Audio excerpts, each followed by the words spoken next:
Welcome back to the GCN training channel. Today we have something a little bit different for you. We're going to be doing a Pilates mobility session. And we also have Kira, our Pilates instructor, in for this session. She is an ex-professional cyclist and a teammate of mine for many years. She's also a physiotherapist, and she's going to show us how Pilates can help us improve all aspects on the bike, as well as putting out a little bit more power. Thank you so much for joining us today, Kira. What have you got in planned for this mobility session? So for the mobility session, we're hoping to work on some exercises which you could do pre or post bike ride, depending on how that's going to work around your training. I've just got a couple of key exercises that I feel could be really beneficial. Perfect. And is Pilates good for cyclists? Yeah, absolutely. So it's really important to try and maximise your range of motion. It's a good way of reducing the risk of injury, improving your efficiency on the bike, and thus hopefully improving your power, peak power. So, you know, music to every cyclist's ears. Definitely. Is there anything our viewers need to know before we get started? Yeah, just at all times, please make sure that you work within your own limits. If you have any injury or illness concerns prior to taking part in the session, please consult a medical professional. And if you feel uncomfortable at all throughout the session, please make sure that you contact a medical professional. Cool, let's get into it. What's first? So we've got a cat-cow first. So going into 4-point kneeling, hands under shoulders, knees under hips. This is a really nice one for working on mobility throughout the spine. Bottom out, head up, and then tuck, tailbone under, head down. Really maximising that stretch, head all the way down, and then again, coming up and down. So working through this at your own pace, whether that's any stiffness you're feeling around the neck area, might be the upper part of your back, your lower back. So pelvic, spinal mobility. Making sure hands stay under shoulders, knees under hips. So this is your cat-cow. I'm just gonna look at your technique, make sure I'm happy with that. Lovely, that's perfect, Manon. It's a nice one to start with. It's a really nice one. Feels good. So this is a lovely exercise for getting things moving. So from there, we're going to take it a little step further. So again, in terms of reps and sets, you do what you feel what it's comfortable for you. But again, you might be looking at 10 to 20 reps of that. From there, we're going to go into our threading the needle. So you're going to slide one hand along the floor like so, bringing the head down. Pause for breath in, and then breathing out as the arm floats up to the ceiling. You're going to alternate from side to side.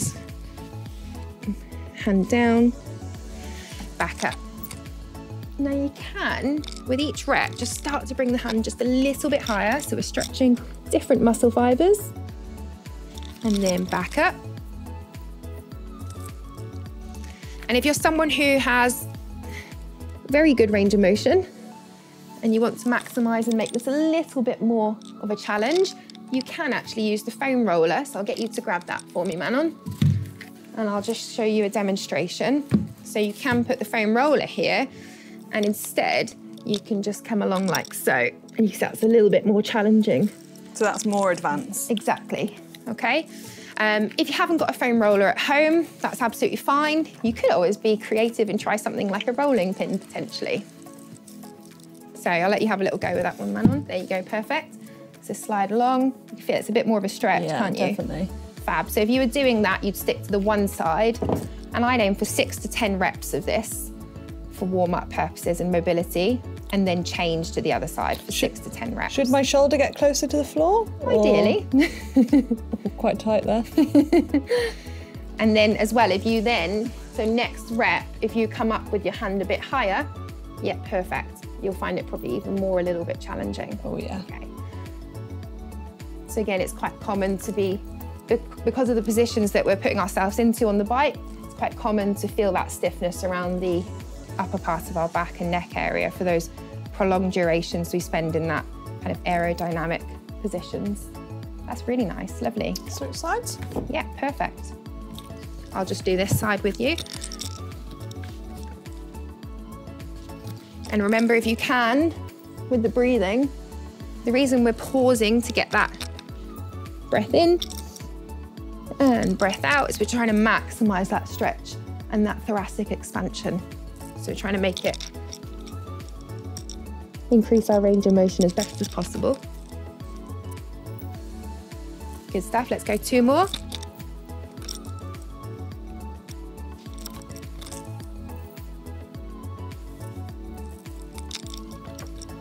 And last one. Good stuff, fab. From there, we're just gonna go into a shell stretch. Now again, you can use the foam roller if you wanna make it a bit more challenging. From here, just keep your bottom up in the air, walk the hands forward, sink into that stretch, head down. So you're gonna hold this stretch, aiming for 20 to 30 seconds. If you stay there, Manon.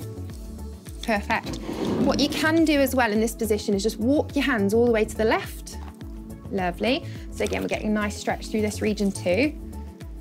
Perfect. And then walking all the way to the right as well. Really good. That's fab. Perfect. And back to the center again. So again, aiming for 20 to 30 seconds with this stretch. Lovely. And if you come back up from there, I'll just show you with the foam roller.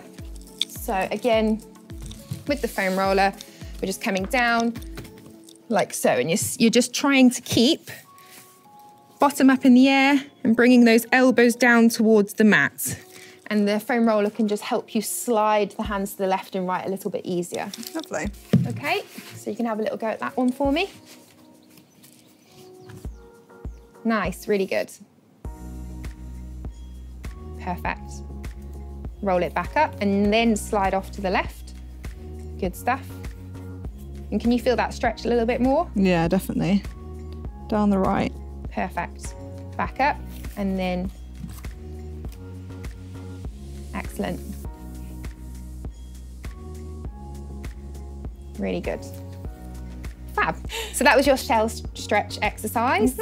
So far we've had cat-cow, threading the needle, and shell stretch. So now we're on to cobra. So from here, coming down and arms just outside of your head position like so. From here, you're gonna breathe in to prepare for the movement. Breathe out as you push up through your arms. Breath in to hold, breathing out as you lower. So again, breathing in to prepare, breathing out as you float up. Breath in to hold, breathing out as you lower. So a couple of key things to think about with this exercise if you keep doing that, Manon, for me. At the top, you just want to relax, shoulder blades down, drawing in.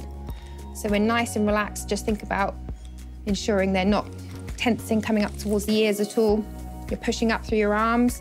And this is a lovely lumbar extension activity. So obviously as cyclists, we end up in this flex posture a lot of the time. So this is a really nice way of stretching the tissues the other way. As always, just make sure you're working within the range that feels comfortable for you. So have you got any problems in this range at all, Manon? No, it feels quite good. I can feel it kind of down my back, yeah, my back. Good stuff. It feels good, yeah. Excellent. And the breathing is just another way of trying to maximize that range of motion as well. So breath in to prepare, breathe out as you float up, in to hold, breathing out as you lower. Really good. And again, we'll be aiming for 10 reps of this. So let's just go for a couple more.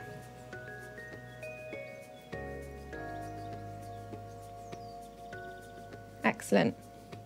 2 more.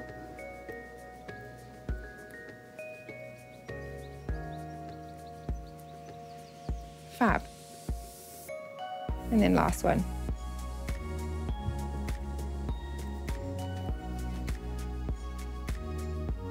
Good stuff. Excellent. Okay, brilliant. So the next exercise we're going to move on to, we're trying to make sure that we're working on improving our range of motion in our hip flexor region, okay? So we spend a lot of time causing these muscles to go into repeated hip flexion, so it's important we stretch them out as well. So grabbing your head cushion from here, you're gonna place your knee on like so.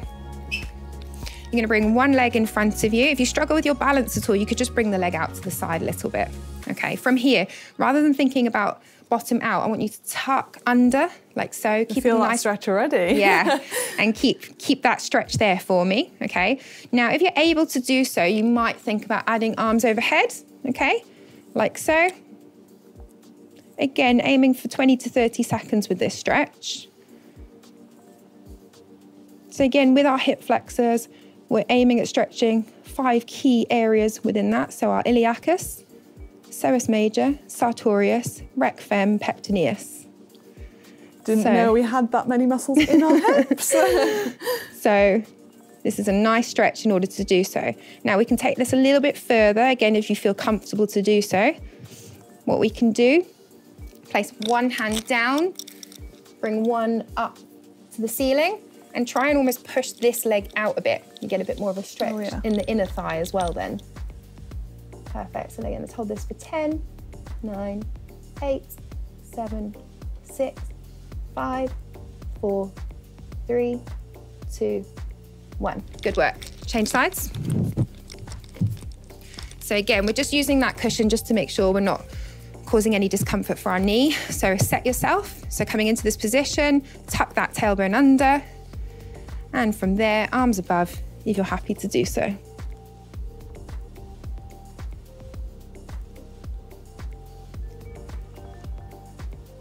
So just holding this stretch here for another 10 seconds.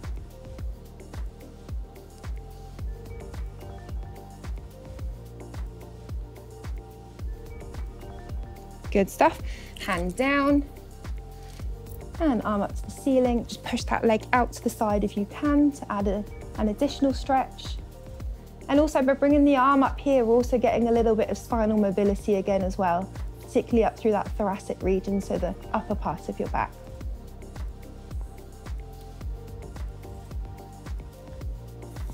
Three, 2, 1. Good work.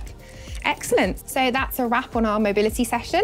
Hopefully you enjoyed it. It's been really good. Thank you for having us. And so this session is good for just before you go training? Yeah, absolutely. So particularly if you've had any sort of back-related injuries at all, and you're working on trying to improve that range of motion, this would be a great session to be working on. Again, working within your own comfort. But I think one of the key things to recognise is that 60% of cyclists in a recent study I was having a look at reported lower back pain. That's a lot. Yeah. Second most common injury then being anterior knee pain. So I think that's one of the reasons why I wanted this mobility session to focus on spinal mobility. So hopefully you found it really useful. Yeah, it's definitely an important one to do. But thank you so much for watching. And if you did enjoy this session, then give it a big thumbs up and let us know what you thought of it down in the comment section below. Thank you.